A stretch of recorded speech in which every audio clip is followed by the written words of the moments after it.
ఆ పాస్టర్ గారు ప్రేయర్ చేయాలంటే డబ్బులు తీసుకుంటున్నాడని. మేము నమ్ముతున్నాం కాబట్టి ప్రతి ఒక్కళ్ళు ఇదే నమ్మాలి అన్న మాటలు మాట్లాడటం, లేకపోతే అసలు మా గ్రంథాల దాకా వచ్చి, హిందూ గ్రంథాల దాకా వచ్చి యేసుక్రీస్తు ఇందులో ఉన్నాడు అందులో ఉన్నాడు అని వెతుక్కునే అవసరం ఎందుకు వస్తా ఉంది? హిందూ దేవుళ్ళకు సంబంధించినటువంటి వారు ఉన్నారు.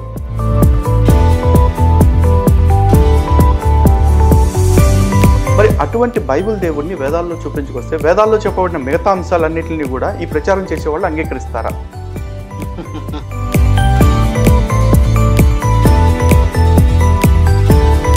మన గ్రంథాల గురించి మనం చెప్పుకుందాము, లేదా మన గ్రంథంలో ఉన్న మన దేవుడి గురించి చెప్పుకుందాము అని మీ వాళ్ళకి సూచన చేయడానికి ఏమన్నా ప్రతిపాదన ఉందా మీ దగ్గర? తప్పకుండానండి.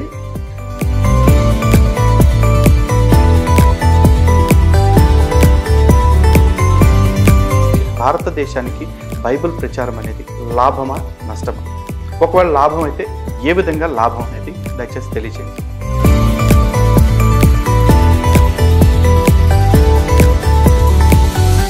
మీకు మీ మతాన్ని నచ్చినట్టు పాటించే స్వేచ్ఛ మీకు రాజ్యాంగం ఏ విధంగా అయితే ఆర్టికల్ 25లో ఇచ్చిందో, అదే ఆర్టికల్ 25 హిందువులకు కూడా వాళ్ళకి నచ్చిన మతాన్ని వాళ్ళు పాటించే స్వేచ్ఛ ఇచ్చింది కదా. మరి వాళ్ళ నమ్మకాన్ని మూఢత్వం అని లేదా అంధవిశ్వాసం అని ఖండించే హక్కు ఈ పాస్టర్లకి, ప్రచారకులకి ఎవరిచ్చారు?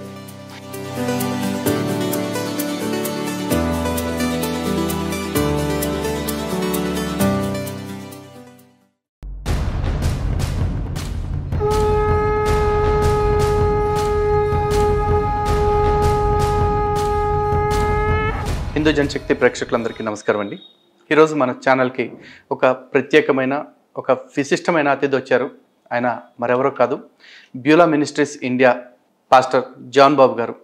ఆయన క్రిస్టియన్ రైట్స్ ప్రొటెక్షన్ ఫెలోషిప్కి అధ్యక్షులుగా కూడా ఉన్నారు. ముందుగా అడిగిన వెంటనే అంగీకరించి ఇక్కడికి విచ్చేసినందుకు వారికి హృదయపూర్వకంగా ధన్యవాదాలు, అభినందనలు తెలియజేసుకుంటున్నాను. జాన్ బాబు గారు నమస్కారం అండి. నమస్తే సార్. ఈరోజు జాన్ బాబు గారు ఇక్కడికి రావటం నాకు చాలా సంతోషంగా ఉందండి. ఎందుకంటే పాస్టర్స్ చాలామంది ఉన్నారు, బట్ జాన్ బాబు గారు పాస్టర్స్ అందరిలో కూడా వారి మాట తీరు కావచ్చు, వారి నడవడిక కావచ్చు, లేకపోతే కొన్ని విషయాల్లో వారి ముక్కుసూటితనం కావచ్చు, ఇవన్నీ కూడా చాలామంది పాస్టర్స్కి ఆదర్శం. అటువంటి వారు ఈ రోజున ఒక అంశం గురించి మాట్లాడాలి సార్, ఇంటర్వ్యూ ఇవ్వాలి అనగానే వెంటనే అంగీకరించారు. అంశం మరేంటో కాదు, భారతదేశానికి బైబిల్ ప్రచారం లాభమా నష్టమా? దీని గురించి కేవలం అభిప్రాయాల వ్యక్తీకరణ కోసం మాత్రమే తప్ప ఇది ఎటువంటి చర్చా వేదిక కాదు. ఇందులో గెలుపోటములు లేకపోతే పై చెయ్యి కింద చెయ్యి లాంటి వాటికి ఎటువంటి తావు లేదు. కేవలం అంశం మీద మాత్రమే ప్రశ్నలు ఉంటాయి. కాకపోతే దానికి ముందు జాన్ బాబు గారికి సంబంధించిన ఒక చిరు పరిచయం తీసుకుందాం. జాన్ బాబు గారు, ముందుగా మీ నేపథ్యం ఏమిటి చెప్పే ముందు మీకు ఒక 2 విషయాలు చెప్పాలండి. ఎందుకంటే చాలామంది పాస్టర్స్ని చూస్తుంటాను, అందరిలోకి మీ శైలి చాలా భిన్నం. చాలా స్మూత్గా, చాలా సాఫ్ట్గా ఉంటారు, బట్ చెప్పాలి అనుకున్న విషయాన్ని చాలా నిష్కర్షగా, నిక్కచ్చిగా చెప్తూ ఉంటారు. ముందుగా దాని విషయంలో మీకు ప్రత్యేకంగా అభినందనలు తెలియజేస్తున్నాను sir. Thank you sir. And at మన గురించి చెప్పాలంటే మీకు నాకు ఉన్న పరిచయం ఇప్పుడుగా దాదాపు 5-6 ఇయర్స్ నుంచి మనం మాట్లాడుకుంటూనే ఉన్నాము. అయితే ప్రత్యక్షంగా కలిసిన సందర్భాలు చాలా తక్కువని చెప్పాలి. తక్కువని కూడా కాదు, చెప్పాలంటే ఇది 2వ సారి. గతంలో భారత్ టుడే ఛానల్లో కలవటం, మళ్ళీ ఇప్పుడే కలవటం. బట్ ఒక మంచి అనుబంధం అయితే ఉంది. కారణం ఏంటంటే మీ వ్యక్తిత్వం కావచ్చు, దానికి కారణం బహుశా. Thank you. సో ఈ రోజున మన వ్యక్తిగత స్నేహం ఎలా ఉన్నా కూడా అంశం పరంగా వచ్చేటప్పటికి నేను నిష్కర్షగా కొన్ని ప్రశ్నలు అడుగుతాను. అదేవిధంగా అంతే నిర్మోహటంగా మీరు కూడా సమాధానం చెప్తారని ఆశిస్తా ఉన్నాను. సో ముందుగా మీ పరిచయాన్ని ఒకసారి చెప్పండి సార్, మీ నేపథ్యం ఏమిటి? ముందుగా నేను కూడా మన హిందూ జనశక్తి వ్యూవర్స్ అందరికీ, అట్లాగే క్రీస్తు విజయం ఛానల్ వ్యూవర్స్ అందరికీ కూడా యేసుక్రీస్తు ప్రభు వారి పేరిట నా మనస్ఫూర్తిగా నా హృదయపూర్వక వందనాలు తెలియజేసుకుంటున్నానండి.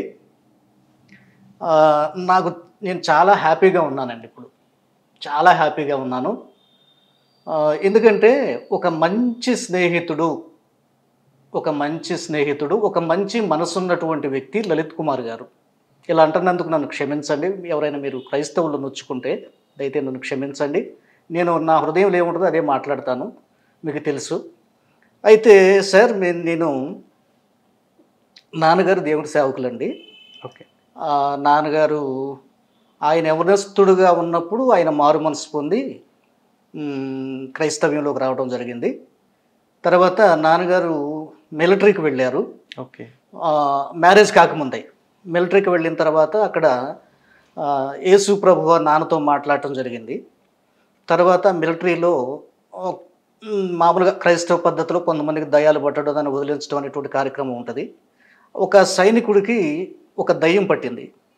సో ఆ సమయంలో ఆ దయ్యాన్ని ఏం చేయాలో ఎవరికి అర్థం కాకపోతే నాన్న ఫ్రెండు వాళ్ళ యొక్క కమాండర్కి చెప్పి, భూషణం, నాన్న పేరు భూషణం, నాగభూషణం. ఓకే. సో భూషణంగా అనేటువంటి ఇతను ఉన్నాడు, ఇతను ప్రార్థన చేస్తాడు యేసు ప్రభువుకి, చేస్తే అతను బాగుపడతాడండి అని కమాండర్కి చెప్పడం జరిగింది.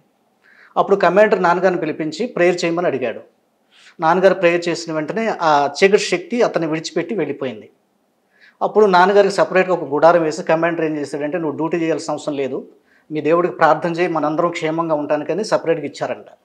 సో ఆ కాలంలో అయితే తర్వాత ప్రభు నాన్నతో మాట్లాడి, ఈ జాబ్ కాదు, నువ్వు నా పరిచర్య చేయాలి, బయటకు వచ్చేయమంటే నాన్న వారిని రిక్వెస్ట్ చేసినప్పుడు మరి మాట్లాడకుండా నాన్నగారిని రిలీవ్ చేయడం జరిగింది. ఓకే.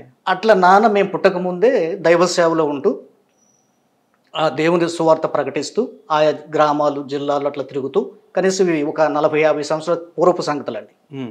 సో అయితే అట్లాగా సేవ కడుతూ అట్లా మేలుకరంగా జీవిస్తున్నప్పుడు తర్వాత మేము పుట్టడం జరిగిందండి. అంటే మేము పుట్టకముందే నాన్నగారు దేవుని సేవలో ఉన్నారు. ఓకే. అప్పటికే మిలిటరీ నుంచి రిటైర్ అయిపోయి మిలిటరీ నుంచి వచ్చేసారు. ఓకే.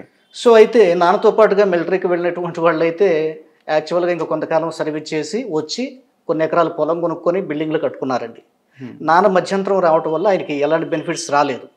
అయినా ఆయన ఎప్పుడూ విచారించలేదండి. ఒక పూరి గుడిసెలో జీవించి పూరి గుడిసెలోనే చనిపోయాడు. ఓకే. అట్లా నిస్వార్థంగా సేవ చేశాడు. ఎవ్వరు హెల్ప్ తీసుకోవటం అనేది అసలు మాకు తెలియదు. దేవుడు ఏదన్నా కానుక రూపంలో ఇస్తే తినడం, లేకపోతే లేదు. సో నాకు ఒక అన్నయ్య ఉన్నారు, ఒక అక్క ఉన్నారు. మా అందరికీ ఆయన చెప్పింది ఏంటంటే, నాన్న మీకేం సంపాదించి ఇవ్వలేదని మీరు బాధపడద్దు, అన్నిటికంటే శ్రేష్టమైన దేవుడు నేను సంపాదించుకున్నాను, ఆయన మీరు కలిగి ఉండండి, మీకు ఏది తక్కువ చేయడు, దేవుడు మీకు సహాయం చేస్తాడని చెప్పారండి. సో ఆ రీతిగా అంటే మా క్రిస్టియన్టీ బ్యాక్గ్రౌండ్ ఇది. సో ఆ తర్వాత నేను మామూలుగా పాస్టర్ గారికి రావడం జరిగిందండి. అయితే అన్నయ్య రాలేదు, కానీ ఇలా దీనిలోనికి నేను రావడం జరిగింది. సో వచ్చిన తర్వాత నేను కూడా హిందూస్ మధ్య చర్చి కట్టుకొని అక్కడ దేవుడు కొన్ని కార్యాలు చేయడం ద్వారా అక్కడ ఉన్నటువంటి హిందూస్ అందరూ కూడా నన్ను ఎంతో ప్రేమిస్తారు, చాలా గౌరవిస్తారు. ఇప్పటికి కూడా టిల్ టుడే ఈ రోజు కూడా చాలా రెస్పెక్టబుల్గా ఉంటారు. సో అట్లాగా పాస్టర్గా చేస్తూ నేనేంటంటే యథార్థంగా మాట్లాడాలి. వాళ్ళు క్రిస్టియన్స్ అయినా, హిందువులైనా, ముస్లిమ్స్ అయినా, మరి ఏదైనా సరే ఉన్న విషయాన్ని క్లియర్గా యథార్థంగా మాట్లాడాలి. తమ్ముడు తనవుడైనా ధర్మం మాట్లాడాలని ఒక సూక్తి ఉంటుంది. వీటిని మనం పాటించాలి, బోధించే మనం వాక్యాన్ని పాటించాలి అన్న విషయాల్లో నేను చాలా విషయాల్లో ముక్కుసూటిగానే క్రైస్తవులు కూడా ఖండించే నేపథ్యం ఉందండి. ఓకే. సో ఇప్పటికి నేను అదే చేస్తున్నాను. బహుశా మీరు గమనిస్తే ఈ మధ్య కాలంలో రీసెంట్గా సోషల్ మీడియాలో క్రైస్తవ్య దుమారం ఒకటి లెగుతుంది. విపి రెడ్డి గారి విషయంలో ఒక దుమారం కొనసాగుతుంది. అమ్మతేజ అనేటువంటి వ్యక్తి ఇది ఇలా చేస్తున్నాడు. సో విపి రెడ్డి గారు అది తప్పు కదా అనేటువంటిది ఖండిస్తూ ఉన్నారు. సో దాని విషయంలో కూడా నేను ముక్కుసూటిగా తప్పు చేస్తే తప్పు, ఇలా మీరు మాట్లాడొద్దు, ఇట్లా మాట్లాడొద్దని మాట్లాడతాను సార్. అలాగే మళ్ళీ మీరు రీసెంట్గా మన ఛానల్ గమనిస్తే ఒక వీక్ డేస్ బ్యాక్ నేను ఒక వీడియో అప్లోడ్ చేశాం. ఇక్కడ హైదరాబాద్లో గుర్రంగూడలో ఒక పాస్టర్ గారు ఉన్నాడని, ఆ పాస్టర్ గారు ప్రేయర్ చేయాలంటే డబ్బులు తీసుకుంటున్నాడని ఆ బాధితులు నాకు చెప్పారు. అది నాకు చాలా విచారం వేసింది, చాలా బాధ అనిపించింది. అది కూడా ఎట్లాగా, కనీసం ప్రేయర్ చేస్తే 13,000 కట్టాలంట, అప్పో ఇంటికి తీసుకెళ్తే 15,000 కట్టాలంట. ఇది నాకు చాలా నాన్ సెన్స్ అనిపించింది. ఆ వ్యక్తి ఎవరో ఏంటో నాకు తెలియదు. అయితే ఆ వీడియోలు చూసి అవన్నీ నాకు ఎవరైతే చేశారో వాటిని అంతా పెట్టి నేను ఆల్రెడీ పబ్లిష్ చేశాను, ఇది తప్పు, ఈ విషయాలు మానుకోమని చేశాను, వీడియో పోస్ట్ చేశాను పబ్లిక్గా. ఇది సార్ నాది. నేను అన్ని మతాలకి నేను రెస్పెక్ట్ ఇస్తాను, అందరినీ నేను గౌరవిస్తాను. అదే సమయంలో నేను సేవించే దేవుడు, ఆయనలో ఉన్న గొప్పతనాల గురించి తప్పనిసరిగా సూటిగా నేను మాట్లాడేటప్పుడు మాట్లాడతాను సార్. ఇది ఓకే. చాలా సంతోషం అండి. ప్రాబ్లం ఏం లేదు. నిజంగా కూడా ఏంటంటే ఇప్పుడు మీరు క్రీస్తుని నమ్ముతున్నారు, బైబిల్ని పాటిస్తున్నారు కాబట్టే మీరు క్రైస్తవులుగా ఉన్నారు. సో మీ నమ్మకం పట్ల ఎవరికి అభ్యంతరం ఉండాల్సిన అవసరం లేదు. కానీ కొంతమంది పాస్టర్లు ఏం చేస్తున్నారంటే, మేము నమ్ముతున్నాం కాబట్టి ప్రతి ఒక్కళ్ళు ఇదే నమ్మాలి అన్న మాటలు మాట్లాడటం, లేకపోతే మేము నమ్ముతున్నాం కాబట్టి మిగతా వాళ్ళ నమ్మకాలు అబద్ధం అని చెప్పేసి ప్రచారం చేస్తూ ఉన్నారు. వాటి మీద వీడియోస్ రూపంలో చాలామంది మాట్లాడుతూ ఉన్నారు. వాళ్ళు మాట్లాడుతున్నది ఏంటంటే, కొంతమంది మతోన్మాదులు మాట్లాడుతున్నారు కాబట్టి మేము మాట్లాడుతున్నాం అంటున్నారు. కానీ ఒక రకంగా చూసుకోండి, ఈరోజు క్రైస్తవ మత ప్రచారం అనేది కొత్తగా మొదలైంది కాదు. క్రైస్తవ్యం ఏ దేశంలోకి అడుగుపెట్టినా కూడా మత ప్రచారం చేసుకుంటూ వెళ్తూ ఉంటారు. దానికి వాళ్ళ సువార్త ప్రచారం అంటారు, లేకపోతే పరిచర్య అని పేరు పెట్టుకుంటారు, ఏదో ఒకటి వాళ్ళైతే చేస్తూ ఉంటారు. కానీ హిందువులకి ఇలా ఇళ్లమ్మట వెళ్ళి మత ప్రచారాలు చేయటం, లేకపోతే మత ప్రచారం చేసే వాళ్ళని అడ్డుకోవటం, లేకపోతే వాళ్ళ మీద దాడులు చేయటం అనేది ఇప్పటివరకు మీరు ఎప్పుడు వినుండకపోవచ్చు. అది ఈ మధ్య వింటున్నారు. సో అది ఎక్కడొచ్చింది అంటే కొంతమంది పాస్టర్లు చేస్తుంది. ఎందుకంటే వేదాల్లో యేసు అని చెప్పేసి ఇవాళ మొదలెట్టింది కాదు. పర్వత సూర్యనారాయణ గారు కావచ్చు, లేకపోతే ఆయన ఎవరు ఆర్ఆర్కే మూర్తి గారు కావచ్చు, రంజిత్ తోఫీర్ ఈ మధ్య తయారైన వ్యక్తి. సో ఇట్లాంటి వాళ్ళు చాలా మంది మాట్లాడుతున్నారు. అసలు మా గ్రంథాల దాకా వచ్చి, హిందూ గ్రంథాల దాకా వచ్చి యేసుక్రీస్తు ఇందులో ఉన్నాడు అందులో ఉన్నాడు అని వెతుక్కునే అవసరం ఎందుకు వస్తూ ఉంది? బైబుల్ వెలుగులో చూడాల్సిన దేవుణ్ణి వేదాల వెలుగులో, పురాణాల వెలుగులో చూపించాల్సిన అవసరం వీళ్ళకి ఏమొస్తుంది? అంటే నేనేమి ఎక్స్పెక్ట్ చేస్తున్నానంటే సార్, అంటే ఒక విధంగా ఇట్లా ప్రవచనాత్మకంగా మా గ్రంథాల్లో కూడా హిందూ దేవుళ్ళకు సంబంధించినటువంటి వారు ఉన్నారు అని చెప్పడంలో ఒకవేళ వారి ఇన్నర్ ఫీలింగ్ అనేది కనుక గమనిస్తే ఒక విధంగా క్రైస్తవ్యాన్ని మనం వ్యాప్తి చేయాలి అన్న భావన కావచ్చు. ఒకటి. సరే, రెండోది వాళ్ళ ఎక్స్పీరియన్స్ ఏం చేశారో, మరి వాళ్ళ ఎక్స్పీరియన్స్ బట్టి కూడా ఉండొచ్చు అని నేను భావిస్తున్నాను. అంటే వాళ్ళు ఏం ఎక్స్పీరియన్స్ చేశారు అలాగా అన్నది కూడా అది వాళ్ళ మీద డిపెండ్ అయి ఉంటుంది. సరే, మేమైతేనండి సాధారణంగా నేను నా మట్టుకైతే హిందూ గ్రంథాల జోలికి వెళ్ళి వాటిని ఏదో మనం కదిలించి విమర్శించి మన దేవునికి టాలీ చేస్తూ ఇది మంచిది ఇది చెడు అని చెప్పడానికి ఇష్టపడినండి. సాధారణంగా ఇష్టపడను. ఇప్పుడు చిన్న సామెత ఉంటుంది, ఇప్పుడు రాజుగారి రెండో భార్య చక్కనది అన్నాం చాలు, ఆ మొదటి భార్యకి జుట్టు లేదు, ఆ ముక్కు వంకర మూతి వంకర అని మనకెందుకు? సేమ్ ఇది పాటిస్తే క్రైస్తవులకి ప్రాబ్లం ఉండదండి నాకు తెలిసి. అయితే ఈ హిందూ గ్రంథాల గురించి వ్యాఖ్యానం చేశారు అంటే మరి వారు ఎక్స్పీరియన్స్ చేసిన దాన్ని బట్టి వారు మాట్లాడుంటారేమో. అది ఏంటి అన్నది అయితే నేను క్లారిటీగా చెప్పలేనండి. అదండి, ఏం చేస్తారంటే ఇప్పుడు క్రైస్తవ్యాన్ని వ్యాప్తి చేసుకోవడానికి భిన్నమైన మార్గాలు ఉన్నాయి. ఒకళ్ళు సువార్త ప్రచారం చేస్తున్నారు, మరికొందరు ఆల్రెడీ ఎవరైతే ఆ మార్గం వైపు వచ్చారని చెప్తున్నారో వాళ్ళ సాక్ష్యాలని ప్రచారం చేస్తూ ఉంటారు. వాళ్ళతో సాక్ష్యాలు చెప్పించి ఆ సాక్ష్యాల ద్వారా కొంతమంది మారిన వాళ్ళు ఉన్నారు. ఇంకొంతమంది ఈ స్వస్థత ప్రార్థనలు ఏవైతే ఉన్నాయో అటువంటివి చేస్తూ మారుతున్నారు. ఇవన్నీ మార్గాలు ఉండగా ఇవన్నిటికి భిన్నంగా ఇప్పుడు హిందూ గ్రంథాల వెలుగులో యేసును చూడాల్సిన అవసరం ఏంటి? ఎందుకంటే యేసుక్రీస్తు వారి గురించి బైబిల్ ఉంది, స్పష్టంగా ఉంది. బైబిల్లో ఉన్న వచనాలు చెప్తూ, లేకపోతే బైబిల్లో వారి జీవితం తాలూకు బోధనల తాలూకు వాటి విషయాలు చెప్తే సరిపోతుంది. కానీ వేదాల్లోకి వచ్చేపాటికి అనేక విషయాలు బైబిల్కి విరుద్ధంగా ఉన్నాయి. ఎందుకంటే వేదానికి బైబిల్కి ఆ వ్యత్యాసం ఎప్పుడూ ఉంటుంది. మరి అటువంటి బైబిల్ దేవుడిని వేదాల్లో చూపించుకొస్తే వేదాల్లో చెప్పబడిన మిగతా అంశాలన్నింటినీ కూడా ఈ ప్రచారం చేసేవాళ్ళు అంగీకరిస్తారా? ఎందుకంటే వేదంలో బహుదేవతారాధన ఉంది, వేదంలో ప్రకృతిని ఆరాధించడం ఉంది, వేదంలో మూర్తి ఆరాధన ఉంది. అయితే టోటల్గా అంటే వీళ్ళు నా ఉద్దేశం ప్రకారంగా నేను గెస్ చేస్తుంది ఏంటంటే అన్ని విషయాల్ని యాక్సెప్ట్ చేయరు, కానీ కొన్ని పోలికలు ఉన్నాయని చెప్పడం మాత్రమే నేను విన్నానండి. అంటే వీళ్ళు ఎవరన్నా పుస్తకాలు రాసినా లేదా వీడియోలో మాట్లాడినా యేసు ప్రభువులో ఉన్నవి, లేకపోతే ఆయన గుణగణాలు, ఆయన లక్షణాలు, ఇలాంటి పోలికలైనటువంటివి మన హిందూ గ్రంథాల్లో కూడా ఉన్నాయి. బికాజ్ ఆఫ్ ఎందుకనంటే యేసు ప్రభు సృష్టికర్త గనక, అందరినీ ప్రేమిస్తున్నాడు గనక ఆయన తన ప్రత్యక్షతను నిగూఢంగా ఎక్కడో ఒక చోట ఉంచాడన్న భావన కావచ్చు అని నేను అనుకున్నానండి ఈ విషయంలో. అంటే సృష్టి క్రమం నుంచి కూడా వేదం భిన్నం అండి, బైబిల్ భిన్నం. ఎందుకంటే బైబిల్లో ఆది అందు దేవుడు భూమి ఆకాశములను సృజించాడు, ఆ తర్వాత ఇంకోటి, ఆ తర్వాత ఇంకోటి, ఆ తర్వాత ఇంకోటి, అట్లా 7 రోజుల్లో సృష్టి అయింది. 4వ రోజు సూర్యుడు, అట్లా అయింది. కానీ సనాతన ధర్మంలో వచ్చేప్పటికీ ఆకాశాత్ వాయు, వాయురగ్ని, అగ్నిరాపహ, అద్య పృథివ్యా ఓషధయ ఇట్లా వచ్చింది. అంటే రకరకాలుగా, అంటే ఆకాశం నుంచి వాయువు వచ్చింది, వాయువు నుంచి అగ్ని వచ్చింది, అగ్ని నుంచి నీరు వచ్చింది, ఇట్లా వస్తుంది సీక్వెన్స్. రెండింటికి 2 భిన్నమైన మార్గాలు. ఒకవేళ యేసుక్రీస్తు గురించి, లేకపోతే యేసుక్రీస్తు వారి సృష్టికర్త అయితే ఆయన చెప్పిన సృష్టి విధానం దీనికి మ్యాచ్ అవుతూ ఉంటే అసలు బైబిల్ అనే కొత్త గ్రంథం వచ్చి ఉండాల్సిన అవసరం ఉండేది కాదు కదా. నేను అనేది క్రైస్తవులకి ఒక దేవుడు సపరేట్గా ఉన్నప్పుడు, ఒక గ్రంథం సపరేట్గా ఉన్నప్పుడు, ఒక మార్గాలు కూడా సపరేట్గా ఉన్నాయి వాళ్ళకి. అవన్నీ ఉన్నప్పుడు దాన్ని అక్కడికి ఎందుకు కన్ఫైన్ చేయట్లేదు? దీని గురించి క్రిస్టియన్ రైట్స్ ప్రొటెక్షన్ ఫెలోషిప్ తరఫున మీరు అధ్యక్షులు కాబట్టి మన గ్రంథాల గురించి మనం చెప్పుకుందాము, లేదా మన గ్రంథంలో ఉన్న మన దేవుడి గురించి చెప్పుకుందాము అని మీ వాళ్ళకి సూచన చేయడానికి ఏమన్నా ప్రతిపాదన ఉందా మీ దగ్గర? తప్పకుండానండి. నేను యాక్చువల్గా ఈ విషయంలో కొంచెం నేను తటస్థంగా ఉండే తత్వం ఈ విషయంలోనండి నాది. నా ప్రీవియస్ వీడియోస్ కనుక చూస్తే జస్ట్ ఇందాక మీతో మాట్లాడినట్లుగా ఇట్లా పోలికల్ని వీళ్ళు క్యాచ్ చేస్తున్నారు, ఇట్లా చూడటానికి ఛాన్సెస్ ఉన్నాయి అనేది ఒక ఒపీనియన్.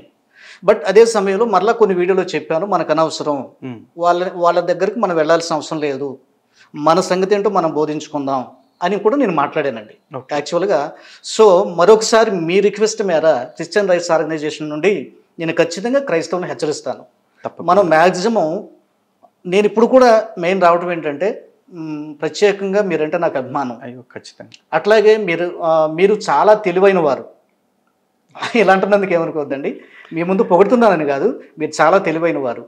రెండోది మీ యొక్క విధానం చాలా వరకు మర్యాదస్తులుగానే మాట్లాడతారు.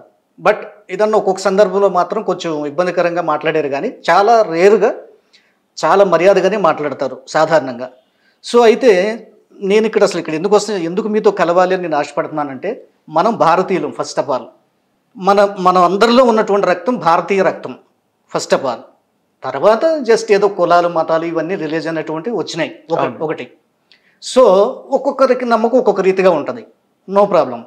ఒక స్నేహపూర్వకమైనటువంటి వాతావరణం క్రైస్తవ సమాజానికి హిందూ సమాజానికి మధ్య ఉంది అని ప్రకటించాలి, ఇలా కలిసి మాట్లాడి ప్రేమగా అన్న తపన నాలో ఉందండి.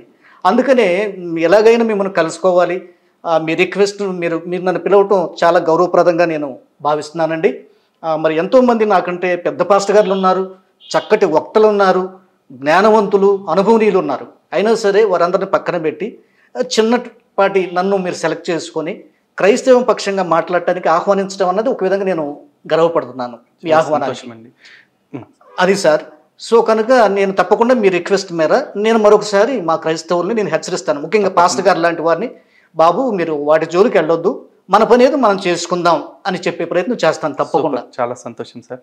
అయితే ఇక్కడ ఒక విషయం చెప్పాలి సార్, కేవలం లలిత్ కుమార్ మాత్రమే కాదు, ప్రతి ఒక్క భారతీయుడు కూడా ఇలాంటి ఆలోచన కలిగి ఉంటాడు. ఎందుకంటే క్రైస్తవులతో హిందువులు కలిసి ఉండటం అనేది ఈరోజు కొత్తగా వచ్చింది కాదు, గత 200 సంవత్సరాల పైచిలకు నుంచి జరుగుతూనే ఉంది.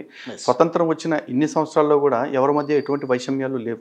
కానీ ఈ రోజున కొంతమంది నాలాంటి హిందువులు ఎవరైతే బైబిల్ గురించి వ్యాఖ్యానించడం లేదంటే మత మార్పిడి గురించి మాట్లాడాల్సిన పరిస్థితి ఎందుకు వస్తుంది అంటే, మతం మార్పిడి అనేది హిందూ సమాజం కొత్తగా చూస్తుంది కాదు. హిందువుల్లో షణ్మతాలు ఎప్పటి నుంచో ఉన్నాయి. అంతకు ముందు కూడా శంకరాచార్యుల వారి కాలంలోనే 72 అవైదిక మతాలని ఖండించి షణ్మత స్థాపన చేశారు వారు. సో ఒక్కొక్కళ్ళు చర్చల ద్వారా లేకపోతే ఒకళ్ళ వాదనను ఒకళ్ళు జయించడం ద్వారా చాలామంది మతం మారిన వాళ్ళు ఉన్నారు. అంటే మతం అంటే నథింగ్ బట్ అభిప్రాయం కింద మేము పరిగణిస్తాం. కానీ ఈ రోజున ఎట్లా వచ్చిందంటే, కొంతమంది ప్రచారకులు మతం ప్రచారం చేస్తున్నాం అనే కోణంలో వాళ్ళు మత ప్రచారం చేసుకుంటున్నాం అని చెప్తూ హిందూ దేవి దేవతలను అవమానించడం, హిందూ గ్రంథాలని అవమానించడం ఇవన్నీ చేస్తుంటే ఒక రకమైన రిటాలియేషన్, అంటే గత్యంతరం లేని పరిస్థితుల్లో వాళ్ళకు కూడా సమాధానం చెప్పడం కోసం అలాంటి వాళ్ళు కొంతమంది తయారయ్యారు తప్ప మాకెవరికి కూడా కుటుంబాలను విడిచిపెట్టి ఇటువంటి వాటిని చేయటం వల్ల ఎటువంటి ఫలితము ప్రయోజనం కూడా ఉండదు sir. So coming to the point, భారతదేశం ఈ రోజున అన్ని మతాలకి నెలవుగా ఉంది. ఎప్పటి నుంచో అన్ని మతాలు ఇక్కడ ప్రశాంతంగా ఉంటుంది. కానీ ఈ రోజున ఒక చిన్న ఫ్రిక్షన్, అది దేనివల్ల అంటే చాలామంది చెప్తుంది ఈ సువార్త పేరుతో ఇంటింటికి వచ్చి చేస్తున్న ప్రచారాల వల్ల కావచ్చు, ఆ ప్రచారాలు చేసే క్రమంలో పక్క దేవీ దేవతల గ్రంథాలని అవమానించడం వల్ల కావచ్చు జరుగుతుంది అంటున్నారు. కాబట్టి ఈ రోజున ఒకసారి ఆ సువార్త ప్రచారం ఏదైతే జరుగుతుందో దాని గురించే మాట్లాడుకుందాం. భారతదేశానికి బైబిల్ ప్రచారం అనేది లాభమా నష్టమా? ఒకవేళ లాభం అయితే ఏ విధంగా లాభం అనేది దయచేసి తెలియచేయండి సార్. షూర్ అండి. మన అంశం కూడా ఇదే. ముఖ్యంగా భారతదేశానికి బైబిల్ ప్రచారం అవసరం ఉందా, లేకపోతే దాని అవసరం ఉంటే ఏంటి, దానివల్ల కలిగే లాభం ఏంటి భారతీయులకి అనేది మీ ప్రశ్న. అంతే, మన టాపిక్ మెయిన్ ఇది. Sure sir. అయితే నేనేమంటానంటే సార్, నాకు 1-2 నిమిషాలు టైం ఇవ్వండి. భారతదేశానికి మాత్రమే కాదు, ప్రపంచ దేశాలన్నింటికీ బైబిల్ అవసరం అని నా వ్యక్తిగత అభిప్రాయం అండి. ఓకే సరే, మీరు సార్ ఓకే, ఇట్స్ ఓకే, ఏంటి మనకి లాభం ఏంటి అని మీరు ఆ ప్రశ్నలో కూడా ఉంది, లాభం ఏంటి. సరే, నేనేమంటానంటే సార్, కొంతమందిని చూసి మీరు మిస్అండర్స్టాండ్ చేసుకోవద్దు. బైబిల్ని చాలా భక్తి మార్గంలో నడిపిస్తూ, దేవుని పట్ల భయంలో నడిపిస్తూ, మనిషి హృదయాన్ని మార్చేసి ఒక క్రొత్త నూతనమైన వ్యక్తిగా బైబిల్ చేంజ్ చేస్తుంది సార్. ఇది నా కళ్ళారా కొంతమందిని చూశాను నేను. నా బాల్యం నుంచి చెప్పాను కదండి, నేను పుట్టకముందే నాన్నగారు పాస్టర్ గారుగా ఉన్నారు. నాన్నగారు నేను వెళ్తూ ఉండేవాడిని చిన్నప్పుడే. సో ఒక త్రాగుబోతున్నాడు, పచ్చి త్రాగుబోతు, మార్పు చెంది జాగ్రత్తగా బ్రతకటం నేర్చుకుంటున్నారు.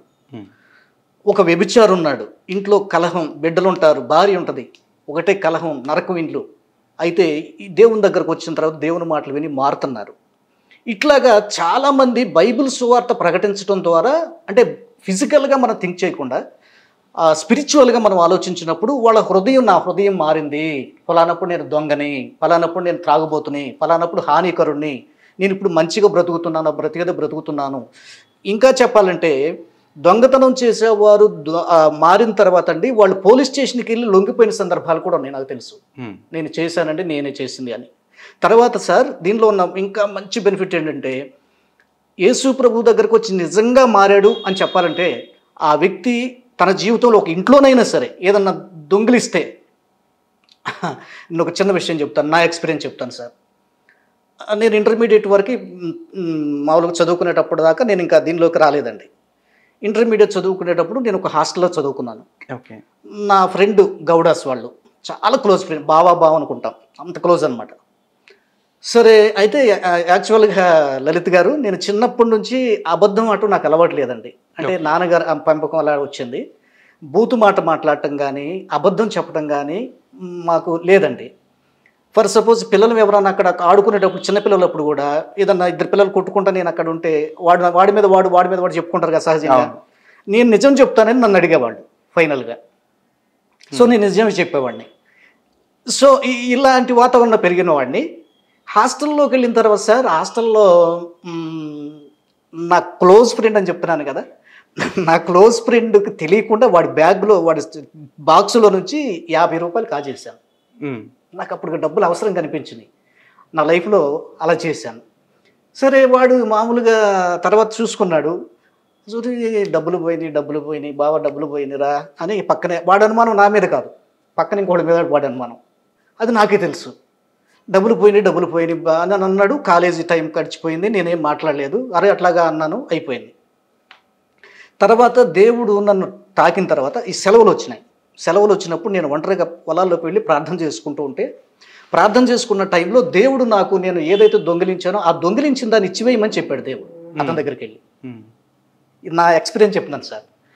సరే, ఎట్లా వెళ్ళాలి, ఇంత క్లోజ్ ఫ్రెండ్ నువ్వు కాజేయటం, అసలు నేను కాజేసానంటే ఎట్లా ఉంటుంది, మొహం చిన్నబుచ్చుకోవాలి, ఎట్లా ప్రభు అని నాకు అలా ఒప్పుకునే మనసు అని ప్రార్థన చేసుకొని ఒంటరిగా 10-11 గంటలకు ఇంటికి వచ్చి నాన్న అమ్మతో చెప్పానండి. నేను ప్రార్థన చేసుకుంటే నేను కాలేజీలో చేసిన ఇన్సిడెంట్ గురించి దేవుడు చెప్పమంటున్నాడమ్మా అంటే, వాళ్ళు ఏం చెప్పారంటే, నాన్న ఉదయాన్నే వెళ్ళి డబ్బులు ఇస్తాము, తీసుకెళ్ళి ఆయన దగ్గర ఇచ్చేసేయమ్మా అని చెప్పారు.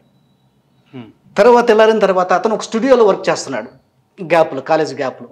డైరెక్ట్గా అతను స్టూడియోలోకి వెళ్ళాము. ఇట్లాగే కూర్చున్న తర్వాత వాడు ఎప్పుడు క్యాజువల్గా వెళ్తే రా బావా అనుకుంటూ ఉంటాం. నాకు అంత దుఃఖంగా ఉంది, నేను డిఫరెంట్గా ఉన్నవాడికి ఏదో నాకు తెలియనటువంటి భారం, ఏడుపు వచ్చేస్తుంది, తప్పు చేశాను కదా అని. వాడు నన్ను చూసి, ఏంట్రా బాబు ఇట్లా ఉన్నావేంటి, దా కూర్చో అని కూర్చోబెడితే నేను వెంటనే వాడు 2 కాళ్ళు పట్టుకుని ఏడ్చానండి కింద కూర్చొని. వాడు కిన్నుడైపోయాడు, ఏంట్రా ఏం జరిగిందని వాటేస్తున్నాను లేపు కూర్చోబెడితే, మళ్ళీ ఏం లేదు, ఏమనుకోకు, మనం కాలేజీలో చదువుకుంటున్నప్పుడు డబ్బులు పోయినాయి కదరా, అవి నేనే కాజేశాను, నన్ను క్షమించు అని తిరిగి ఇచ్చేసాను సార్. వాడు కిన్నుడైపోయి నన్ను హగ్ చేసుకొని, బాబా నువ్వేంటో, నువ్వు ఎలాంటి వాడో నాకు తెలుసు అని చెప్పి, నేను తిరిగి వచ్చేటప్పుడు మళ్ళీ ఇదిగో నేను సంతోషంగా ఇప్పుడు ఇస్తున్నాను రా, నువ్వు ఏదన్నా వాడుకో అని మళ్ళీ నాకు ఇచ్చేసాడు సార్. ఇట్లాగా రిపెంట్ అవ్వటం అన్నది నిజమైన క్రైస్తవ్యం ఉంది సార్.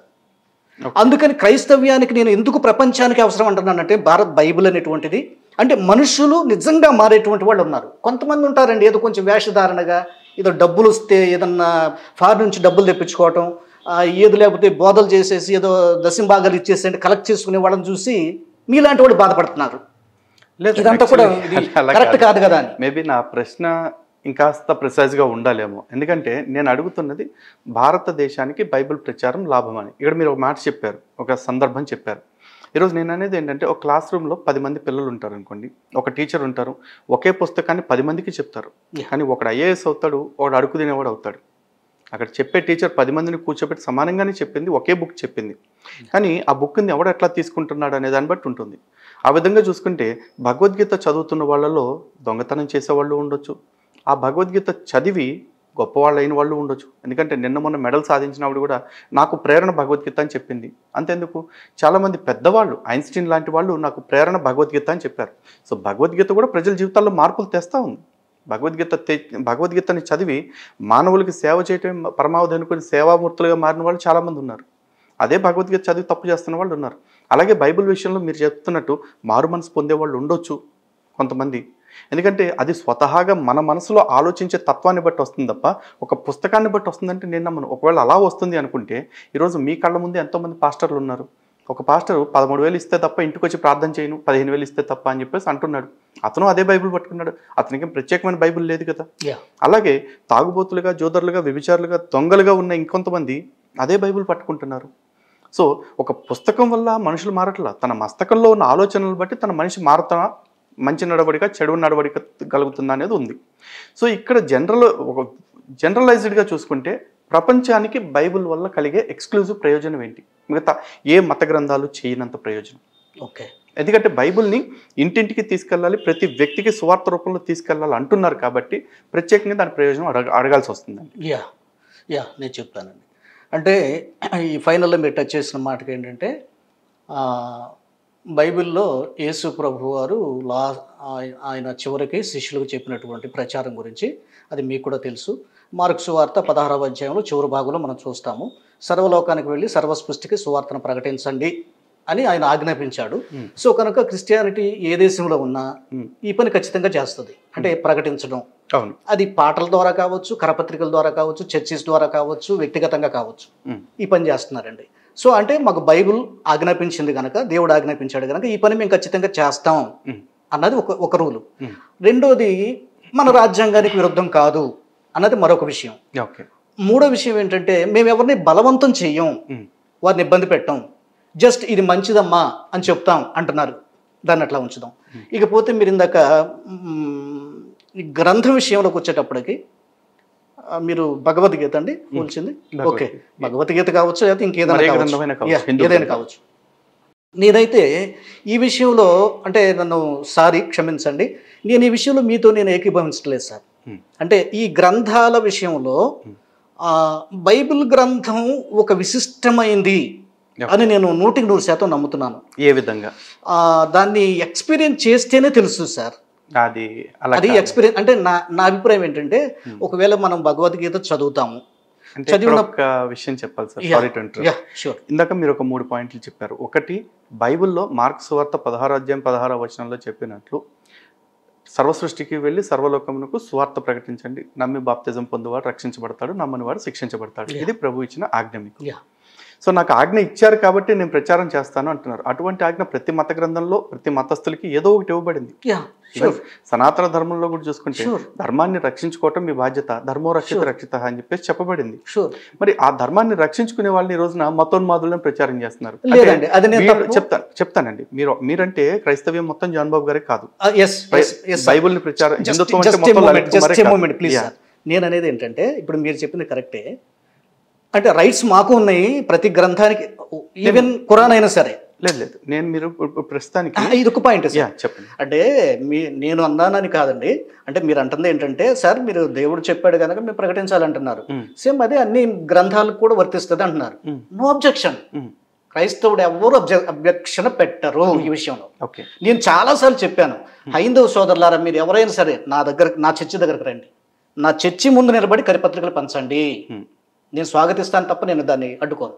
ఓకే, సో ఇదే క్రైస్తవులు కలిగి ఉండాలి, ఖచ్చితంగా క్రైస్తవులు కలిగి ఉండాలి. ఎందుకంటే ఇది రాజ్యాంగం ప్రతి ఒక్కరికి ఇచ్చినటువంటి స్వేచ్ఛ.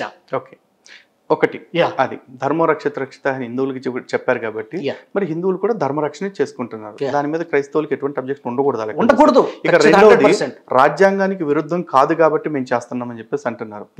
రాజ్యాంగంలో ఆర్టికల్ 25 ఏదైతే చెప్తుందో, ప్రాక్టీస్ ప్రీచ్ ప్రొఫెస్ అంటే నీ మతాన్ని పాటించు, ప్రకటించుకో, ప్రచారం చేసుకో అని చెప్తుందో, ఆ 3 పదాల కాడే ఆగిపోయారు. కానీ అదే ఆర్టికల్ 25 సబ్సెక్షన్ 1లో మనకి కొన్ని క్లాజెస్ కూడా పెట్టారు. ఎలా ప్రచారం చేసుకోవాలంటే freedom of conscience and public order subject to health and morality. ఇక్కడ మరి హెల్త్ అండ్ మొరాలిటీ విషయానికి వద్దాం. ఇందాక అమ్మతేజ విషయం కావచ్చు, లేకపోతే పృథ్వీ అతను ఎవరు ఉన్నాడు, పాస్టర్ పృథ్వీ అతను కావచ్చు, బెల్లంపల్లి ప్రవీణ్ కావచ్చు, కల్వర్ సతీష్ కావచ్చు, వీళ్ళందరూ కూడా ఈ హెల్త్ అనేదాన్ని, మొరాలిటీ అనేదాన్ని పక్కన పెట్టేశారు. మేము రోగాలు తగ్గిస్తున్నాం, స్వస్థతలు చేస్తున్నాం అంటున్నారు. నిజంగా వాళ్ళకి స్వస్థత వరాలే కనుక ఉంటే, ఎందుకంటే నేను కూడా క్రైస్తవ్యంలో ఉండి వచ్చిన వాడినే కాబట్టి స్వస్థత ప్రార్థనలన్నీ నేను బహిరంగ వేదికల మీద చూసి వచ్చాను కాబట్టి దగ్గరగా నాకు కొంత అవగాహన ఉంది. ఒకవేళ వాళ్ళకి స్వస్థత వరాలే ఉంటే వాళ్ళు ఎందుకని వేదికల మీద చేస్తారు? ఎందుకని ఇప్పుడు హాస్పిటల్కి వెళ్ళి స్వస్థతలు చేసే ప్రయత్నం చేయరు? హాస్పిటల్లో ఉన్న వ్యక్తుల్ని, డెత్ బెడ్ మీద ఉన్న వాళ్ళని ఒకటి. రెండోది ఫ్రీడమ్ ఆఫ్ కన్సెన్స్ అని చెప్పేసి అంటున్నారు. ఎవరైతే అంతరాత్మ ప్రబోధానుసారం వచ్చి నాకు నీ మతాన్ని గురించి చెప్పు అంటే చెప్పటం వేరు, కానీ ప్రతి ఇంటికి వెళ్ళి కరపత్రాలు ఇవ్వటం, మీకు నచ్చితే మారండి, నచ్చకపోతే వద్దు అని చెప్పేసి అంటాం. ఆ కరపత్రాల్లో కూడా నరకం అంటే ఎలా ఉంటుందో తెలుసా, యేసుక్రీస్తు విధించే నరకం, యేసు నమ్మకపోతే వచ్చే నరకం ఏంటో తెలుసా అంటూ మాట్లాడటం. ఆ నరకాన్ని గురించి పిచ్చి పిచ్చి వర్ణనలు, బైబిల్లో ఎక్కడా చెప్పని వర్ణనలన్నీ బైబిల్ నరకం గురించి రాస్తూ, ఇటువంటి నరకంలో నిన్ను పడకుండా నువ్వు ఉండాలి అంటే యేసుక్రీస్తుని ఇప్పుడే నమ్ముకుంటూ బెదిరించడం.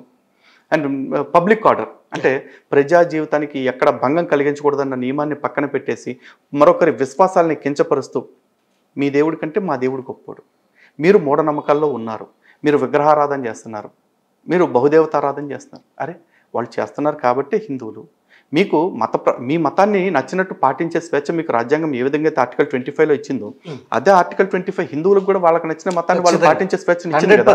మరి వాళ్ళ నమ్మకాన్ని మూఢత్వం అని లేదా అంధవిశ్వాసం అని ఖండించే హక్కు ఈ పాస్టర్లకి, ప్రచారకులకి ఎవరిచ్చారు? ఇవి నా సెకండ్ క్వశ్చన్ రాజ్యాంగం గురించి వచ్చేప్పటికి. ఇక మూడో టాపిక్ వచ్చేప్పటికి మీరు బైబిల్ జవాబు చెప్పమంటారా లేదా దాటి వెళ్ళిపోదామంటారా? సరే చెప్పండి. జవాబు ఇస్తే బాగుంటుంది. తర్వాత మూడో పాయింట్ కూడా చేశారు కనుక వీటిలో ఫస్ట్ ఆఫ్ ఆల్ మరి కొంతమంది పాస్టర్స్ స్వస్థతలు చేస్తున్నారు, సో వీళ్ళు హాస్పిటల్కి వెళ్ళి చేయొచ్చు కదా అనే విధానంలో ఒకటి మీరు రేట్ చేశారు. ఓకే, ఇది వెళ్ళండి కూడా మీకు డౌట్ ఉండటం తప్పేం కాదు. ఎందుకంటే మా క్రైస్తవుల్లో కూడా కొంతమంది ఇలా వాదించేవాళ్ళే ఉన్నారు. అంటే స్వస్థతలు అనేవి ఇప్పుడు లేవు, అవి ఆగిపోయినాయి అదే అని చెప్పేవాళ్ళు మా క్రైస్తవ్యంలో కూడా ఒక తెగ ఉంది. సరే, క్రైస్తవులు రెండో తెగ ఉన్నా లేదు స్వస్థతలు ఉన్నాయి అని 100% బిలీవ్ చేసేవాళ్ళు ఒక తెగ ఉన్నారు.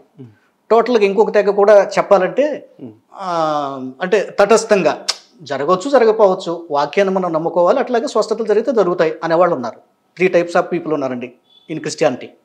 సో అయితే నేను అంటుంది ఏంటంటే, సరే ప్రవీణ్ కుమార్ గారు కానివ్వండి, పృథ్వీనాయన వ్యక్తి కానివ్వండి, అమ్మతేజ కానివ్వండి, థామస్ గారు కానివ్వండి, ఇక్కడే హైదరాబాద్లో ఐజక్ గారు అని ఉన్నారు, ఐజక్ గారు కానివ్వండి, ఎక్సెట్రా ఎక్సెట్రా ఎవరైనా సరే ఇక్కడ మనం గ్రహించాల్సింది ఏంటంటే, ఈ స్వస్థతలు బైబిల్ ప్రకారంగా అసలు ఉన్నాయా అంటే బైబిల్ ప్రకారంగా ఉన్నాయి. యేసు ప్రభు చేశాడు, మీరు కూడా చేయండి అని ఆజ్ఞాపించాడు. సరే, అయితే ఎవరైతే విశ్వాసంతో ఆరాధన చేసే స్థలంలోకి అక్కడికి వెళతారో వారి విశ్వాస పరిమాణాన్ని బట్టి వారికి కార్యాలు జరుగుతాయని నేను నమ్ముతాను సార్. సో కనుక దీంట్లో బలవంతం ఏమి లేదు. అంటే వాళ్ళ మళ్ళీ తీసుకెళ్ళి నువ్వు హాస్పిటల్లో చేయండి అంటే అక్కడ జరగకపోవచ్చు. ఎందుకంటే యేసు ప్రభు ఎక్కడ కార్యం చేసినా కూడా బైబిల్లో నీ విశ్వాసం నేను స్వస్థపరిచిందని చెప్పాడు. నీ విశ్వాసం, నువ్వు విశ్వాసం కలిగి ఉన్నావు, నువ్వు హీల్ అయ్యావని చెప్తాడు. యేసుక్రీస్తు వారు నీ విశ్వాసమే నిన్ను స్వస్థపరచునని చెప్పిన ఆయనే నా నామమున దొంగ బోధకులు వస్తారు, వారు దెయ్యాలను వెళ్ళగొడతారు, కొత్త కొత్త భాషలు మాట్లాడతారు, అటువంటి వారి పట్ల జాగ్రత్తగా ఉండండి అని అప్రమత్తం కూడా చేశారు. మరి ఇప్పుడున్న ఈ స్వస్థత వరాలు ప్రదర్శించే వాళ్ళు ఎవరైతే ఉన్నారో వాళ్ళని ఎట్లా ఐడెంటిఫై చేయాలని మీ వాళ్ళకి చెప్తారు? అది సరే, మీరు అడుగుతుంది ఏంటంటే ఓకే అండి, బైబిల్ ప్రకారం కూడా అబద్ధ బోధకులు అనే వాళ్ళు వస్తారని బైబిల్లో ఉంది కాబట్టి మనం ఎట్లా ఐడెంటిఫై చేయాలి వీళ్ళని అన్నదే మనం ఉందండి. ఇక్కడ వారి యొక్క క్రియలను కూడా మనం అబ్జర్వ్ చేయాలి. ఓన్లీ ఈయన స్వస్థపరిచేసాడు కాబట్టి అబ్బో దేవుడు అంటం కాదు. అది ఎంత కార్యమైనా సరే వ్యక్తిగతంగా అతని యొక్క జీవితం ఎట్లా ఉందన్నది కూడా క్రైస్తవ విశ్వాసాలు చూడాలి. ఎవరైనా సరే అతని వ్యక్తిగత జీవితం దేవునితో అనుసంధానంగా ఉందా, అతని మాట తీరు ఎలాగుంది, అతని పద్ధతి ఎలాగుంది, ధనాశపరుడా లేకపోతే నిస్వార్థంగా పరిచర్య చేస్తున్నాడా, వీటిని చూసి మన విశ్వాసం మన ఒక ఆలోచనకు రావాలి. ఈ వ్యక్తి మీద మనం ఒక అభిప్రాయానికి రావాలి. సార్ చేసేస్తున్నాడు కదా, చేసే ప్రతి ఒక్కడు అబ్బో దేవుడి శక్తితో చేస్తున్నాడు అంటే కుదరదు. ఎగ్జాక్ట్లీ.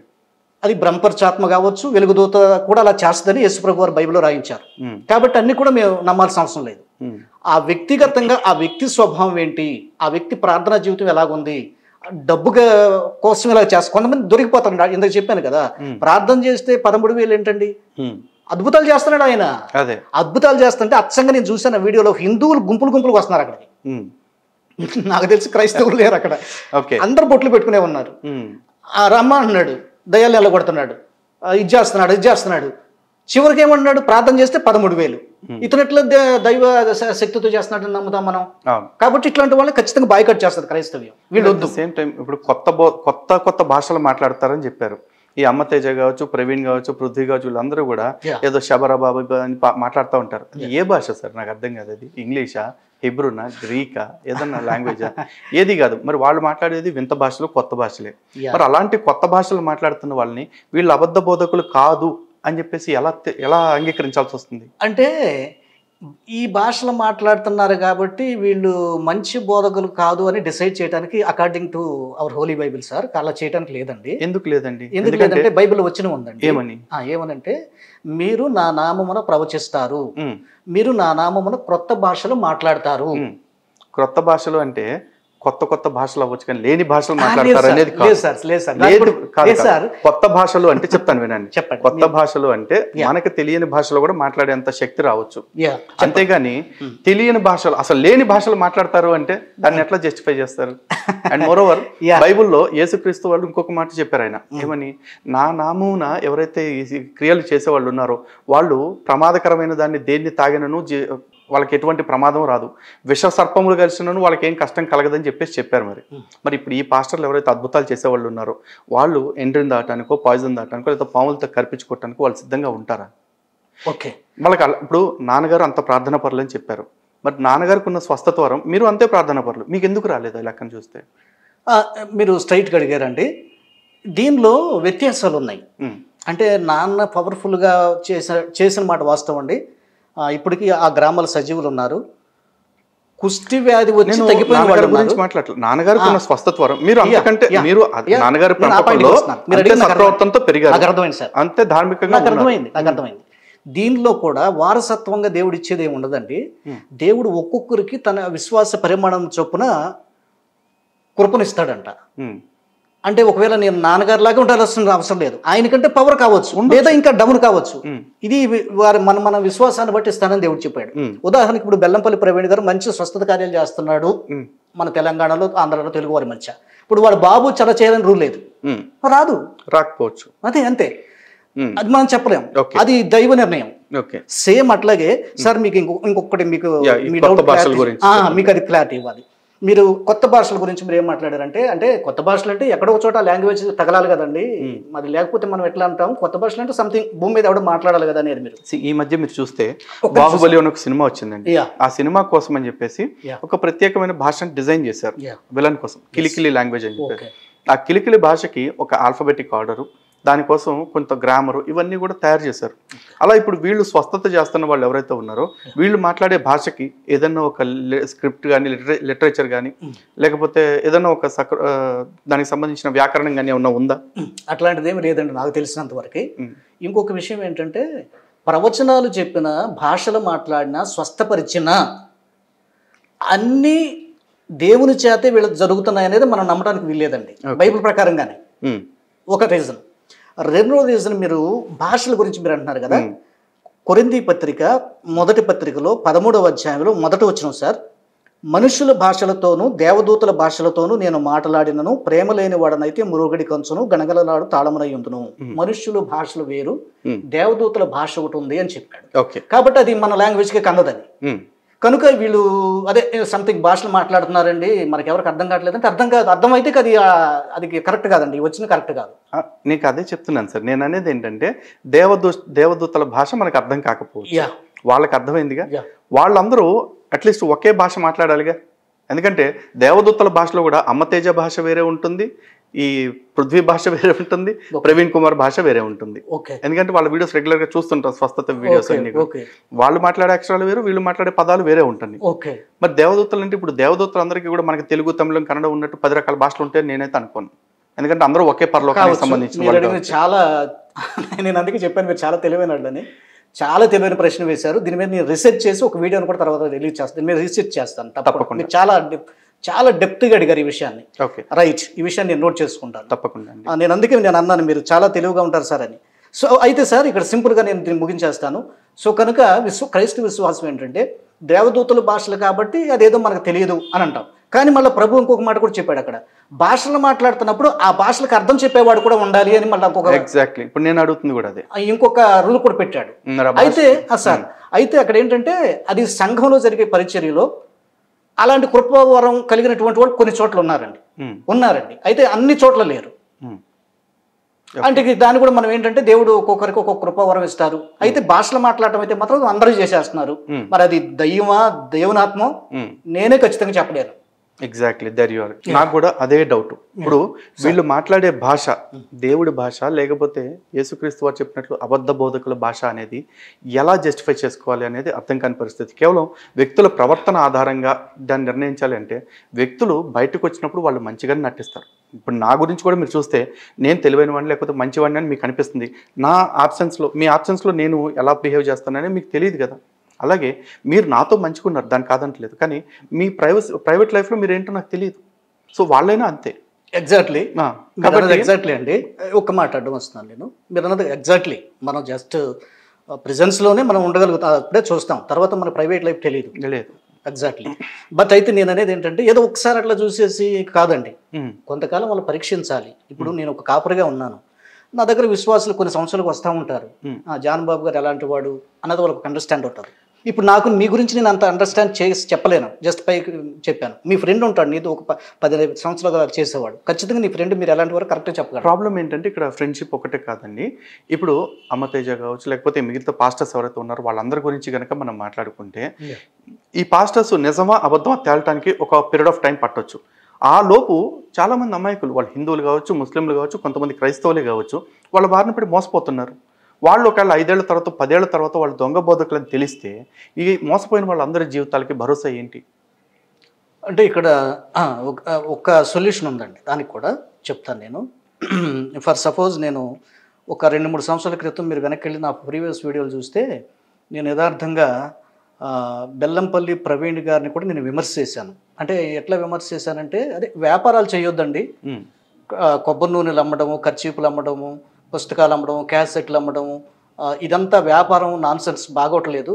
చూసినటువంటి వాళ్ళు ఏంటంటే ఇప్పుడు జనరేషన్ మారిపోయింది, కాలం మారిపోయింది, పరిస్థితులు మారిపోయినాయి, అంతా అందరికీ తెలిసిపోతుంది, ఇది తప్పు పడుతున్నారని చెప్పి నేను చెప్పానండి. సరే వీళ్ళు దాన్ని స్వీకరించలేదు, కానీ కలవరి టెంపుల్ వాళ్ళు దాన్ని అంతగా స్వీకరించినట్టు లేరు. కానీ బెల్లంపల్లి ప్రవీణ్ కుమార్ గారు దాన్ని స్వీకరించారండి నా మాటల్ని. ఓకే. నేను తక్కువ కాలంలోనే ఆయన చూసినప్పుడు నాకు చాలా, నేను మా తండ్రిలో ఎలాగ చూశానో ఆయనలో నేను అలాగ చూడగలిగానండి తక్కువ పీరియడ్లోనే. ఓకే. అందుకని నేను చాలా అభిమానిస్తాను ఆయన్ని. ఈ మధ్యలో ఎవరు ఏది మాట్లాడినా ఆయన విషయాల్లో ఖచ్చితంగా నేను కౌంటర్గా నేను మాట్లాడుతున్నాను. ఎందుకంటే నేను వ్యక్తిగతంగా ఆయనతో టచ్ అయ్యి అసలు ఆయన జీవితం ఏంటి, ఆయన ప్రార్థన అంటే మీరు ఏమనుకోకపోతే మీరు కనుక ఒక 2-3 నిమిషాలు ఆయనతో కూర్చుని జస్ట్ ఏంటి సార్ అని మాట్లాడితే ఖచ్చితంగా మీరు కూడా ఆయన మీద మంచి అభిప్రాయానికి వచ్చేస్తారు. అంటే ఒక్కసారి అనేది లేదు, బట్ నిజంగా చెప్తున్నానండి, అలాంటి వారితో కనుక ఒకసారి నాకు ఒక ఇంటర్వ్యూ కన్నా అవకాశం ఇస్తే నేను వారితో ఖచ్చితంగా కూర్చుని నేను మీకు తెలుసు చాటన్ సందని ఏది మాట్లాడను ఓపెన్ గానే వారిని నాకున్న అనుమానాలు అడుగుతాను. వారు నివృత్తి చేస్తుంటే ఇప్పుడు మీరు ఏదైతే చెప్తుంటే నేను స్వీకరిస్తున్నానో దాన్ని వివేదించకుండా ఆమోదిస్తున్నాను, అలాగే ఆమోదిస్తాను. తప్పకుండా. అంటే మూడోది ఇంకొక మాట చెప్పారు, ఈ బైబిల్ ప్రచారం వల్ల ఎవరికి నష్టం లేదు కాబట్టి మేము ప్రచారం చేస్తున్నాము అని చెప్పేసి. ఇది నష్టం లేదు కాబట్టి మేము ప్రచారం చేస్తున్నాము అంటే అది కరెక్ట్ కాదండి. ఎందుకంటే నేను భగవద్గీత చెప్పినా కూడా ఎవరికి నష్టం లేదు, నేను రామాయణ మహాభారతం చెప్పినా ఎవరికి నష్టం లేదు, ఖురాన్ చెప్పినా ఎవరికి నష్టం లేదు. కానీ నేను అడుగుతున్నది ఏంటంటే ప్రతి ఇంటికి వస్తున్నారు, ప్రతి ఒక్కరికి సువార్త చేరాలనుకుంటున్నారు, unreached gospel to unreached millions అంటూ పనిచేస్తున్నారు కాబట్టి చెప్తున్నాను సార్, అన్రీచ్డ్ మిలియన్స్ అంటున్నారు కాబట్టి అన్యాయంగా మాట్లాడుతున్నారు. ఇక్కడ మనం ఎక్స్ క్రిస్టియన్ ప్రవీణ్ కూడా మనం ప్రస్తావనలోకి తేవాలి, ఈ విషయంలో నేను తేవాలి, తెస్తున్నాను. Okay okay. ప్రవీణ్ కానీ తర్వాత కరుణాకర్ వచ్చాక మీరు వచ్చాక దాదాపుగా నాకు తెలిసి 90% ఇంటింటికి తిరిగే వాళ్ళు మానేశారండి. ఇక అది మీరు దాని గురించి మర్చిపోండి. ఓకే. అంటే సరే దానివల్ల కొంచెం నష్టం కలిగిందా లాభం కలిగిందా అని పక్కన పెడితే, అమ్మో వీళ్ళు ఊరుకోరు ఎందుకని అవసరంగా దెబ్బలు తింటాం తిట్లు తింటాం అన్న ఆలోచనకు వచ్చేసి చాలా వరకు ఇంటింటికి వెళ్ళటం ఆగిపోయింది నాకు తెలిసి ఓకే. ప్రజెంట్ అయితే. సరే నేను కూడా ఏమంటానంటే సరే వెళ్ళినా తప్పే ఉందండి. అమ్మ దేవుడి మాటలు అమ్మ అంటారు. అంటే ఇష్టమైతే తీసుకుంటారు, లేకపోతే వెళ్ళండి అంటారు, పక్కన పడేస్తారు, అయిపోద్దండి. అది సమస్య కాదు. నేను మళ్ళీ ఇందాక చెప్పాను నేను, మీరెందుకు చేయండి, మీరెందుకు చేసుకోరు, మీరు చెయ్యండి. మీకు అడ్డం పడినప్పుడు మమ్మల్ని నిలదీయండి చొక్కాయి పట్టుకొని. అదేంటండి మీరు చేస్తున్నారు మేము చేస్తే తప్పేంటని. మీరేం చెయ్యరు, మేము ఒక మంచి పని చేస్తాం, ఎందుకు అడ్డుకుంటున్నారు మీరు? అదే నేను ఇప్పుడు మీరు చేసేది మంచి పని అయితే ఖచ్చితంగా నేను స్వాగతిస్తాను సార్. ఆ మంచి గురించి నేను ఇందాక నుంచి అడుగుతాను. యాక్చువల్ ఆ టాపిక్ నుంచి మనం పక్కకు వచ్చాము. ఆ టాపిక్ ఏంటంటే బైబుల్ ప్రచారం భారతదేశానికి ఏ విధంగా లాభం ఇన్ ద సెన్స్ మంచి, ఏ విధంగా మంచి అని అడుగుతున్నాను. నేను ఒక క్రైస్తవునిగా సార్, అదే బైబిల్ చదవటం మొదలేస్తే అది ఒక పుస్తకంతో సమానం కాదండి మాకు. అది ఓకే, దేవుడే మాట్లాడుతున్నాడు అనిపిస్తుంది. ఓకే, నా జీవితాన్ని మార్చేసింది, చాలా మంది జీవితాలు మార్చేసింది. అయితే లేదండి మామూలుగా పుస్తకంలాగా చదువుకుంటూ వెళ్తున్నాం అనుకోండి, అది బుక్ లాగానే ఉంటుంది. ఇక్కడ ఒక చిన్న సో కాబట్టి బైబిల్ చదవటం అన్నది భారతదేశంలో ఉన్న ప్రతి పౌరుడు కూడా చేస్తే మంచిది, కుల మత వ్యత్యాసం లేకుండా. అంటే ఏదో మారిపోయి క్రిస్టియన్ వైపు అంటలేదు నేను. సార్ నేను క్రిస్టియన్ అయిపో చదివట్లేదు, అక్కర్లా. జస్ట్ ఒకసారి చూడండి. అదే సార్, అక్కర్లా, క్రైస్తవులు సర్టిఫికెట్లు అక్కర్లా. ఒక మాట సార్, షూర్ సార్. బైబుల్ చదివితే ప్రతి ఒక్కళ్ళలో మార్పు వస్తుంది కాబట్టి బైబుల్ చదవండి తప్పలేదని మీరు అంటున్నారు. అండ్ అది దేవుడు మీతో మాట్లాడుతున్నట్టుగా ఉంటుంది అంటున్నారు. నిజానికి బైబుల్ చూసుకున్నట్లయితే మొత్తం పాత నిబంధనలో ఉన్న 37 పుస్తకాలు కావచ్చు, 39 పుస్తకాలు కావచ్చు, లేకపోతే కొత్త నిబంధనలో ఉన్న 27 పుస్తకాలు కావచ్చు, వీటన్నిటిలో మొత్తం ఎక్కడా కూడా దేవుడు మనతో మాట్లాడుతున్నాడు అని మనం ఎక్కడ తీసుకోవాలి చెప్పండి. ఎందుకంటే పాత నిబంధనలో ప్రవక్తలు రాశారు, కొత్త నిబంధన ప్రవక్తలతో రాశారు. దానికి వాళ్ళు చెప్తున్న మాట ఏంటంటే బైబిల్లో ఉన్న మాటే, పరిశుద్ధాత్మ ప్రేరణ చేతనే కానీ మరొకటి చేత కాదు రాయబడింది అని చెప్పేసి చెప్తున్నారు. ఇందులో నేరుగా యేసుక్రీస్తు వారు చెప్పిన మాటలు లేకపోతే యేసుక్రీస్తు వారు రాసినవి ఏమైనా ఉన్నాయా? యేసుక్రీస్తు వారు చెప్పబడిన మాటలుగా సువార్తల్లో వచ్చే వ్యాఖ్యలు తప్ప మరి ఎక్కడ కూడా యేసుక్రీస్తు గారు స్వయంగా రాసినవి ఏం లేవు కదా. కానీ అదే మరి హిందువుల కాడికి వస్తే భగవద్గీత ఉంది, స్వయంగా భగవంతుని యొక్క మాట. సాక్షాత్తు కృష్ణ పరమాత్మ అర్జునుడు అనే ఒక నెపాన్ని పెట్టుకుని కలియుగంలో ఉన్న అందరికీ మార్గదర్శనం చేశారు ద్వాపర యుగంలోనే. ఇది మరి మేము నమ్ముతున్నాం దేవుడి మాట అని చెప్పేసి.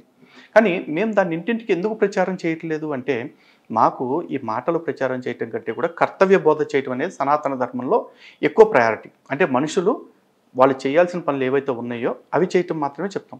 కానీ మేము అన్నీ మానేసి మీరు గుళ్ళో కూర్చోండి భగవద్గీత మాత్రమే చదువుకోండి అని మేము ఎప్పుడు చెప్పట్లేదు. అండ్ మోర్ ఓవర్ బైబుల్ తీసుకుంటే దేవుడు మాతో మాట్లాడుతున్నట్టుంది అంటున్నారు.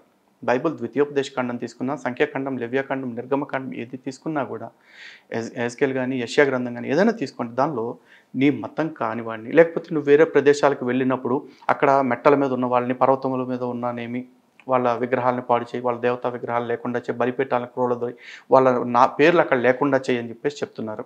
అదేవిధంగా అన్య దేవతల పేర్లు నీ నోట తలవనే కూడదని చెప్పేసి చెప్తా ఉన్నారు. మరి కొత్త నిబంధనకు వస్తే కూడా నేను తమని ఏళ్ళకి ఇష్టం లేని వాళ్ళని నా యుద్ధకు తీసుకొచ్చి సంహరించండి అని చెప్తున్నారు. ఇవన్నీ తీసుకుని నేను బైబిల్ ప్రచారం భారతదేశానికి లాభం అని ఎందుకు అనుకోవాలి? ఎందుకంటే హిందూ గ్రంథాల్లో ఎక్కడ చూసినా కూడా కృష్ణుడు చెప్పినా రాముడు చెప్పినా ఎప్పుడు కూడా నీది కాని దానికోసం నువ్వు వెంపర్లాడొద్దని చెప్పారు. రాముడికి తను స్వయంగా గెలిచిన లంక విషయంలో కూడా ఆయన ఒక మాట చెప్తారు, అపి స్వర్ణమయ్య లంక నమే లక్ష్మణ రోచతే జననీ జన్మభూమిశ్చ స్వర్గాదపి గరీయసి అని. అంటే ఈ లంక వజ్ర వైడూర్యాలతో కట్టిందే కావచ్చు, మణులు పొదిగిందే కావచ్చు, బంగారంతో కట్టిందే కావచ్చు, ఇది నాది కాదు. కాబట్టి నాకు నా జన్మభూమి, నా కన్న తల్లి స్వర్గం లాంటిది, ఈ లంక నాకు అవసరం లేదు అని చెప్పేసి రావణాసురుడి తమ్ముడికే దాన్ని పట్టాభిషేకం చేసి వదిలేశారు. కృష్ణుడు అంత పెద్ద యుద్ధాన్ని గెలిపించి అటు భారతంలో కౌరవుల పక్క నుంచి కావచ్చు, ఇటు పాండవుల పక్క నుంచి కావచ్చు, ఓ సెంటు భూమి కూడా ఆయన తీసుకున్నట్టేం లేదు. ఎందుకు? తనది కాదు కాబట్టి. కానీ తను అర్జునుడికి ఏం చెప్పారు? చాలామంది అంటారు వాళ్ళందరినీ చంపేమని చెప్పాడంటారు. చంపమని ఆయన చెప్పలా. నువ్వు చంపినా చంపకపోయినా ఇవాళ కాకపోతే రేపు వీళ్ళందరూ చనిపోయేవాళ్ళు. ఎందుకంటే కాలంలో అందరూ పోతారు. కానీ నీ పట్ల ఎవరైతే అధర్మాన్ని చేశారో ఆ అధర్మాన్ని వ్యతిరేకిస్తూ నువ్వు యుద్ధం చేయకపోతే నీ జన్మకు అర్థం లేదు. అంటే అధర్మాన్ని ఖండించడం అనేది ప్రతి ఒక్కడి బాధ్యత అని చెప్పేసి ఆ కర్తవ్యాన్ని హిందువులకు బోధించాడు. మరి ఈ గ్రంథంలో ఏం లోపం కనపడుతుంది సార్? ఓకే సార్, మాట్లాడమంటారు నన్ను? Yeah nice. అయితే మీరు ముందుగా ప్రస్తావన చేస్తున్నప్పుడు ఈ విషయంలో పాత నిబంధనలో దేవుని ఆజ్ఞాపించాడు, ఇట్లా మీరు ధ్వంసం చేయండి, నాశనం చేయండి, నరికేసేయండి, చంపేసేయండి అని చెప్పాడు కదా అనేది ఒక ప్రస్తావన చేశారు. ఓల్డ్ టెస్టమెంట్లో అది కేవలము ప్రత్యేకంగా ఇశ్రాయేలీల్ని కనాను దేశం నడిపించేటప్పుడు ఆ మార్గ మధ్యంలో జరగాల్సినటువంటి యుద్ధాల గురించిన ప్రస్తావన. అది ఒక సబ్మిషన్ ఇవ్వచ్చు. పాస్టర్ విజయ్ కుమార్ అనే ఆయన గతంలో ఒక వీడియో చేస్తూ కరోనా సమయంలో ఇదిగో బైబుల్ చాలామంది ఏమనుకుంటారంటే పాత నిబంధన అంటే కేవలం ఇశ్రాయేలీయుల కొరకు మాత్రమే అనుకుంటారు. కాదు, బైబిల్లో చెప్పిన ప్రతి అక్షరము ప్రపంచంలో ఉన్న ప్రతి ఒక్కళ్ళకి అని చెప్పేసి చెప్పాడు. ఆ వీడియో కూడా నా దగ్గర ఉంది. ఈ ఇంటర్వ్యూలో దాన్ని ప్లే చేస్తానండి ఒకసారి. ఇది పాత నిబంధన కాలపు మాట, ఇశ్రాయేలుకి ఇచ్చిన మాట మనకు వర్తించదని మాత్రం మాట్లాడకండి. ఇది పాత నిబంధన కాలపు మాట, ఇశ్రాయేలుకి ఇచ్చిన మాట మనకు వర్తించదని మాత్రం మాట్లాడకండి. ఈ రోజు క్రైస్తవులు అనేక కొత్త వింత మాటలు మాట్లాడుతున్నారు. పాత నిబంధనలో సంభవించినవి, పాత నిబంధనలో రాయబడినవి మనకు వర్తించవు, మనకు సంబంధం లేదంటున్నారు. కానీ వారు మాట్లాడే ప్రసంగాలు ఎక్కువ పాత నిబంధనలోని సంఘటనలే తీసుకుని మాట్లాడుతూ ఉంటారు. వారి ఆలోచనలకు అనుకూలంగా ప్రతి సందర్భాన్ని పాత నిబంధనలో నుండి తీసుకుంటారు. వారు దేనినైతే ఏకీభవించరో దానిని మాత్రం పాత నిబంధనలో తీసుకోవద్దంటారు. ఇది కొత్త నిబంధన కాలం, కృపాకాలం. ఈ కాలంలో దేవుని కోపం కానీ, దేవుని ఉగ్రత కానీ, సంభవించే విపత్తులకు దేవునికి ఏ సంబంధము లేదు. ఇవన్నీ ప్రకృతిలో సంభవించే సహజ ధర్మాలు అంటూ కొట్టిపారేస్తూ క్రైస్తవులైన వారు ఈరోజు సేవకులను తోలనాడుతూ హేళన చేస్తూ ఇష్టానుసారంగా మాట్లాడుతూ ఉంటారు, కనీస అనుభవ జ్ఞానం లేక. ఓకే అండి, ఆ మాట అన్నారు. ఓకే, అయితే దానికి మీరేమంటారంటారా? ఓకే, అంటే నేనేమంటున్నానంటే ఓల్డ్ టెస్టిమెంట్ అంతా ఇశ్రాయేలీలకేనండి, మాకేం సంబంధం లేదని కూడా నేను చెప్పట్లేదు. ఇక్కడ హిస్టారిక్ ఓల్డ్ టెస్టిమెంట్ అనగానే దానిలో హిస్టరీని చూస్తాం, ముందు చరిత్ర ఉంది. సో చరిత్రని చరిత్రగా చూసినప్పుడు చరిత్రగానే చూడాలి. ఒకవేళ ఏదైనా స్పిరిచువల్గా మనకు మనం దాన్ని వాడుకోవాలి అంటే, ఫర్ సపోజ్ ఇశ్రాయేలీలు 10 ఆజ్ఞలు ఇచ్చాడు, అది ఇశ్రాయేలీలకే. అబద్ధం ఆడొద్దు, దొంగతనం చేయొద్దు, వ్యభిచరించొద్దు, పొరుగువారిని ఆశించొద్దు, ఇలాంటి మంచి మాటలు ఉన్నాయి.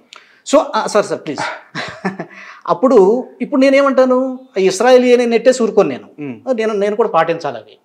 అందుకని అది ఇశ్రాయేలీలకే అని చూడకూడదు. అయితే యుద్ధం జరుగుతుంది. యుద్ధం జరిగినప్పుడు సాధారణంగా ఆ కాలంలో రాజు ఎవడు బలవంతుడైతే బలహీనుడి మీద దాడి చేస్తాడు. ఈ కాలం వేరు. ఇప్పుడు ఈ ధర్మశాస్త్రం లేకపోతే ఈ చట్టం ఇవన్నీ వేరు. ఆ కాలానికి సంబంధించి బలవంతుడు ఎవడైతే బలవంతుడైన వాడు బలహీనుడైన రాజును వశపరుచుకుంటాడు. కాబట్టి మీరు ఆ పద్ధతిలోనే, ఆ పంథలోనే మీరు వెళ్ళి మీ మార్గాన్ని సుగమం చేసుకుని వెళ్ళండి. వెళ్ళి చేరుకున్న తర్వాత మళ్ళీ యుద్ధాలు చేయమని చెప్పలేదు దేవుడు. ఈ పాయింట్ నోట్ చేయండి. ప్రయాణంలో ఎదురుపడే శత్రువులు మాత్రమే, మీ మీద ఎవరైతే తిరుగుబాటు చేసి మిమ్మల్ని ఎవరైతే చంపడానికి చూస్తున్నారో వారిని చంపండి. కానం చేరారు కొంతకాలానికి, 40 ఏళ్ల తర్వాత. చేరిన తర్వాత ఎక్కడ మీరు యుద్ధాలు చేసి మళ్ళీ చేయమని చెప్పలేదు సార్. ఇక్కడ యెహోషువ గ్రంథంలో కనుక మీరు చూస్తే దేవుడు ఆయ్ నగరం మీద యుద్ధానికి పంపించాడు. అదేవిధంగా యెరికో నగరం మీదకి యుద్ధానికి పంపించాడు. ఆ యుద్ధానికి పంపించే క్రమంలో ఎక్కడైనా యుద్ధానికి పంపినట్లుగా ఉందా? ఎందుకంటే ఆ ఇజ్రాయేలీలందరినీ కూడా ఆయ్ నగరానికి లేకపోతే యెరికో నగరానికి యుద్ధం చేసేటప్పుడు మొట్టమొదటిగా వెళ్ళి చీకటి పడక మునిపే వెళ్ళి ఆ దాపులను పొదల్లోనూ లేకపోతే గుట్టల్లో దాక్కోండి. చీకటి పడిన తర్వాత ఆ నగరం మీద దండయాత్ర చేసి మొదట రాజును చంపేయండి. ఆ తర్వాత నగరంలో ఉన్న ప్రతి పురుషుణ్ణి చంపేయండి.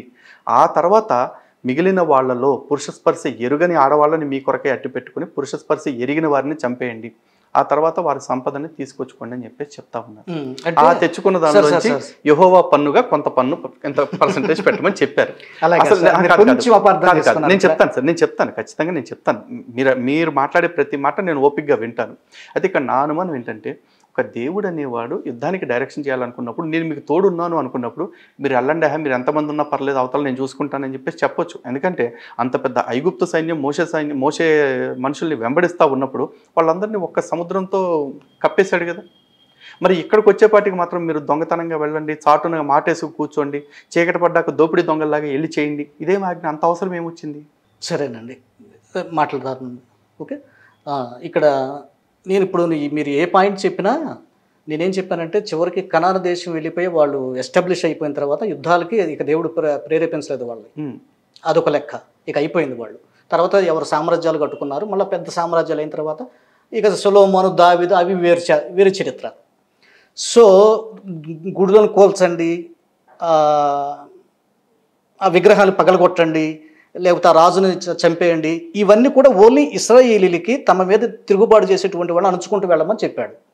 ఇప్పుడు అది భారతదేశానికి మనం చూడటానికి లేదు, లేకపోతే ఇంకో దేశంలో చూడటానికి లేదు. ఈ కాలానికి అసలు దాన్ని అప్లై చేయడానికి లేదండి. నేను అనేది అది కాదు సార్. ఒకటి చెప్పుకుంటూ వస్తాను నేను మీ వెనక మీరు చెప్పిన దానికి. సో కాబట్టి అక్కడ ఈ పాయింట్ని కొంతమంది రేజ్ చేసి, కాబట్టి ఇదిగో మరి మీ దేవుడు ఇట్ట అంటున్నాడు, మరి విగ్రహాధికులు అంటే మేమే కదా, మమ్మల్ని చంపమంటున్నారు బైబిల్ ప్రకారంగా, అందుకని మేము బైబిల్ మాకెందుకు ఉండాలి, మీరు అసలు క్రైస్తవం ఉండదు, మీరు మా దేశం వదిలిపెట్టి వెళ్ళిపోండి అని కామెంట్ చేసిన వాళ్ళు ఉన్నారు, మాట్లాడుతున్న వాళ్ళు ఉన్నారు. అందుకని నేను అక్కడ అపార్థం చేసుకున్నారు కొంతమంది తెలియక.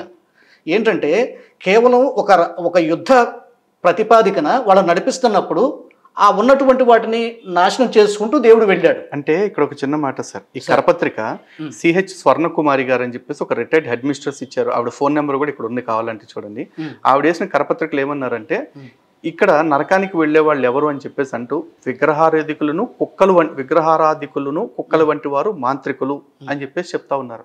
మరి భారతదేశంలో చేసే ప్రచారంలో ఈ విగ్రహారాధికులు అంటే నరకానికి పోతారు, మరి ఇట్లాంటివన్నీ ప్రచారం చేయాల్సిన అవసరం ఏంటి? అంటే మళ్ళీ మీరు ఇక్కడ చివరికి ప్రకటన గ్రంథంలో, అది ప్రకటన గ్రంథంలో మాట్లాడండి, అది గ్రంథం ఎక్కడదని మాట్లాడట్లేదండి. ఇప్పుడు భారతదేశంలో వాళ్ళకి సంబంధం లేదు, విగ్రహారాధికులు అంటే హిందువులు కాదు అని చెప్పేసి అంటున్నారు. ఇక్కడ నాకు అర్థం కాదు ఏంటంటే, చాలా మంది పాస్టర్స్ కన్వీనియంట్గా చెప్పే మాట ఇదే, అది పాత నిబంధన కొన్ని వచనాలు ఇజ్రాయేలీల కొరకు మాత్రం చెప్పబడింది అంటారు. అంటే మనకి ఇక్కడ యాప్ట్ అవ్వండి, లేకపోతే దీనివల్ల నింద వస్తుంది అనుకునేది కేవలం ఇజ్రాయేలీల కొరకు మాత్రమే అంటున్నారు. మరి ఇజ్రాయేలీల కొరకు మాత్రమే అనుకున్నప్పుడు ఆ వచనాన్ని బైబుల్ నుంచి తొలగించేసి మిగతా వచనాలు కంటిన్యూషన్ పెట్టొచ్చు కదా. ఎందుకంటే బైబుల్ ఎడిట్ చేయడం అనేది కొత్తగా కాదు కదా, చాలా ఎడిట్ చేశారు కదా. మీ చెప్పిన పాయింట్ నేను క్యాచ్ చేశాను సార్. నేను అనేది ఏంటంటే, బైబిల్లోంచి తీసేయండి అన్నది కాదండి, బైబిల్లో చరిత్రలో దేవుడు తీసేయించి రాయొచ్చుగా. మీరు ఇంకోటి కూడా గమనించండి, దావీదు తప్పు చేశాడు ఉరియా భార్యని అన్న పాయింట్ తీసేసి దేవుడు రాయొచ్చుగా ఇల్లు. లేకపోతే ఇంకెక్కడో తప్పు జరిగింది, లోతు కుమార్తెలతో ఏదో తనుకోకుండా జరిగిపోయింది అన్నది ఉంది, ఆ పాయింట్ తీసేసి దేవుడు రాయించవచ్చుగా. న్యాయంగా మాట్లాడుకుందాం, ఏ దేవుడైనా సరే. సో కనుక అంటే బైబిల్ చరిత్రలో ఏం జరిగిందో ఆల్మోస్ట్ ఉన్నది ఉన్నట్లుగా దేవుడు రాయించాడు, దట్స్ ఆల్. అయితే వీటిల్లో మనం ఏమి స్వీకరించాలి, యుగాంతమందు ఉన్నటువంటి వారికి బుద్ధి కలగడానికి దృష్టాంతముగా పాత నిబంధన చెప్పబడిందని ఆ వచనం కూడా బైబిల్లో ఉంది. అంటే ఈ యుగాంతంలో ఉన్న మనకి మనం బుద్ధిగా నడుచుకోవటానికి, ఇదిగో దావీదు చూసారా, రాజే, దేవునికి ఇష్టడే, కానీ తప్పు చేశాడు, పనిష్మెంట్ అనుభవించాడు. అదిగో లోతు ఇట్లా తాగాడు, తప్పు చేశాడు, పనిష్మెంట్ అనుభవించాడు, జాగ్రత్త అని మనల్ని హెచ్చరిస్తుంది బైబిల్. ఆ కోణంలో మీరు ఎందుకు చూడరు? ఇక్కడ ప్రాబ్లం ఏంటంటేనండి, ఇది నిజంగా డిబేటబుల్ అంశం. కారణం ఏంటంటే, లోతు తాగాడు కాబట్టి తప్పు జరిగింది, లోతు అనుభవించాడని చెప్పేసి అన్నారు. నిజంగా లోతు పెద్ద శిక్ష ఏం అనుభవించలా, ఎందుకంటే తాగటానికి ముందే కూడా లోతు భార్యని అకారణంగా ఉప్పు స్తంభం కింద మార్చేశారు. లోతు చేసిన తప్పుతో పోలిస్తే చాలా చిన్న తప్పు లోతు భార్య చేసింది. కేవలం మానవ నైజమైన ఉత్సుకతతోటి దేవుడు ఆజ్ఞ ఇచ్చినా కూడా, అంటే ఒక కంగారులో వెనక్కి తిరిగి చూసింది అంతే. చూసిన వెంటనే ఉప్పు స్తంభం కింద మార్చి ఆవిడ చంపేశారు. కానీ అంతకంటే పెద్ద తప్పు బైబిల్ ప్రకారం వ్యభిచరించటం అనేది నేరము. మీరు ఇచ్చిన ఇందాక 10 ఆజ్ఞలు ఏవైతే చెప్పారో వాటిల్లో వచ్చాయి. ఆ 10 ఆజ్ఞల్లో నేను తప్ప నీకు మరో దేవుడు ఉండకూడదు, నాకు విగ్రహ రూపం కానీ మరో రూపం కానీ చేయకూడదు, లేకపోతే నా నామాన్ని వ్యర్థంగా ఉచ్చరించకూడదు అనే తప్ప మిగతా 7 ఆజ్ఞలు ఏవైతే ఉన్నాయో అవన్నీ చాలా జనరిక్.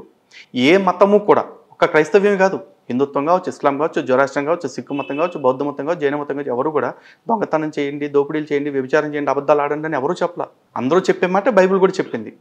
ఎవరు చెప్పని మాట బైబిల్ చెప్పింది ఏంటి కొత్తగా అంటే, ఇవే, నేను తప్ప నీకు ఇంకో దేవుడు ఉండకూడదు, నాకు రూపాన్ని చేసుకోకూడదు, నా నామాన్ని ఎక్కడ పడితే అక్కడ వాడకూడదు, ఇదే చెప్పారు. సో ఇవన్నీ ఆజ్ఞల్లో వ్యభిచరించకూడదని ఉంది. మరి ఆ వ్యభిచారాన్ని చేసిన లోతుకి ఏం శిక్ష పడిందండి? ఒక్క నిమిషం సార్. లోతు పర్మిషన్ లేకుండా ఒకవేళ లోతు కూతుర్లే చేశారా అని తెలియకుండా అనుకుంటే కూతుర్లకి ఏం శిక్ష పడింది? మరి దానికి వస్తాను. ఒకటి. 2, దావీదు విషయంగా తీసుకుంటే, దావీదు తప్పు చేశాడు, బత్షెబ తప్పు చేసింది. దావీదు ఊరియాని చంపించేశాడు దావీదు, బత్షెబతో అక్రమ సంబంధం పెట్టుకొని. వీళ్ళిద్దరికి వివాహం కాక మునుపు పుట్టాడు కాబట్టి బత్షెబ సంతానం ఎవరైతే ఉన్నాడో దావీదు సంతానము, అతన్ని నాతాన్ చేత ముత్తించి దేవుడు చంపించేయటం జరిగింది. ఓకే, ఇది ఏమంటారు? ఇది దావీదుకు శిక్ష, దావీదు పొర్లి ఏడ్చాడు కాబట్టి అని చెప్పేసి అంటారు. అది దావీదుకి శిక్ష ఎట్లా అవుతుందండి? వ్యభిచారం చేసింది దావీదు తర్వాత ఇంకో కొడుకుని కన్నాడు. ఆ కొడుకులు తర్వాత ఏం చేశారు అదంతా మళ్ళీ పెద్ద కథ. వాస్తవానికి అది దావీదుకి శిక్ష కాదండి, అక్కడ అది దావీదుకి శిక్ష కాదు. నన్ను చెప్పమంటారా? దావీదు భార్యలు వేరే వాళ్ళతో అబ్షాలోము తోటి కలిపి వ్యభిచారం చేయించాడు. ఇది కూడా నీ చేరువు ఉన్నవాడికి నీ స్త్రీలను అప్పచెప్తానని చెప్పేసి దేవుడు అన్న మాట ప్రకారం శిక్షించాడు అంటారు. కానీ ఆ తర్వాత కూడా దావీదుకి వచ్చిన నష్టమే లేదండి. 90 ఏళ్ల వయసులో కూడా అభిషేక్ సునామితో కలిసి నగ్నంగా పడుకొని ఇంకా కూడా తన యోగ్యతని, రాజుగా ఉండటానికి యోగ్యతను నిరూపించుకునే ప్రయత్నం చేశాడు. తన సుఖాలకి ఏం కష్టం రాలేదే. కరెక్టేనండి. నేను అక్కడ మీకు చిన్న కరెక్షన్ చేయాలి. అక్కడ దావీదు బిడ్డ చనిపోవటం ఒక నష్టం అయితే, అంటే శిక్ష అని మనం భావించక్కర్లా. అతని శిక్ష ఎట్లా దేవుడు వేశాడంటే, కేవలం నువ్వు ఏదైతే సీక్రెట్గా ఒక పాపాన్ని జరిగించావో అది నీ ఇంట్లో నీకు శాపంగా మారుతుంది అని దేవుడు చెప్పాడండి. చెప్పిన తర్వాత ఏం జరిగిందంటే, తన ఇంట్లోనే అన్న వరుస అయ్యేటువంటి వాడే తన చెల్లిని పాడు చేశాడు. దానికి దావీదు పడిన వేదన అంతా ఇంత కాదండి. ఇది అక్కడ కరెక్ట్గా దావీదుకి దేవుడు వేసిన శిక్ష అని చెప్పాలి. ఇది తన ఇంట్లో బిడ్డలు ఇలా దేవుడు చెప్పాడండి, నీవు రహస్యంగా చేశావు, ఇది బహిరంగంగా జరుగుతుంది, పనిష్మెంట్ నీ మీదకి వస్తుందని చెప్పాడు. పసిబిడ్డని చంపించిన కారణం ఏంటి? శిక్ష కోసం కాదా? నాతాననే దూతను పంపించి చెప్పిస్తాడు నువ్వు తప్పు చేసావు అని చెప్పి. రూల్ లేదు అంటే మనుషులు ఎవరు బిడ్డను, పసిబిడ్డను చంపించాల్సిన అవసరం ఏంటి? దేవుడు ఆ విషయంలోనండి దేవుడు న్యాయం చేశాడు. ఎలా? ఎట్లాగా చెప్పమంటారా? దేవుడు న్యాయం చేయించాడు. ఎలాగంటే, బైబుల్ లాంటి గ్రంథం ఖచ్చితంగా భారతదేశానికైతే అవసరం లేదంట. ఈ గ్రంథాన్ని అనుసరించేవాడు అల్లరి చేయట్లేదు, నిశ్శబ్దంగా కూర్చుంటున్నాడు, త్రాగుడు మానేస్తున్నాడు, దొంగతనాలు మానేస్తున్నాడు. వాస్తవంగా హిందుత్వంలో విగ్రహారాధన నిషేధం అంట కదండి.